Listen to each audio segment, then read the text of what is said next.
how to knit a yarn over. Hi everyone, my name is Norman and today's video is all about knitting a yarn over knitwise. A yarn over is probably the easiest knitting increase and you can use it to create beautiful eyelets in your pattern. Let's knit it together. To knit a yarn over, simply knit up to the position where you want to place the yarn over and then wrap the yarn around the needle counterclockwise and knit the next stitch.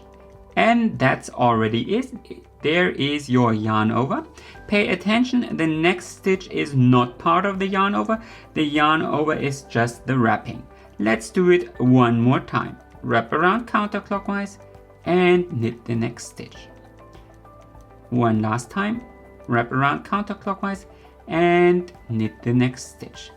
Let's do it one more time in slow motion.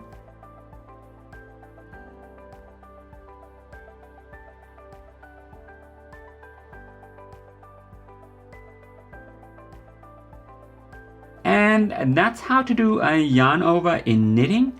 Please give me a thumbs up if you enjoyed this video, and of course consider subscribing to my channel in case you don't want to miss any new videos. Happy knitting!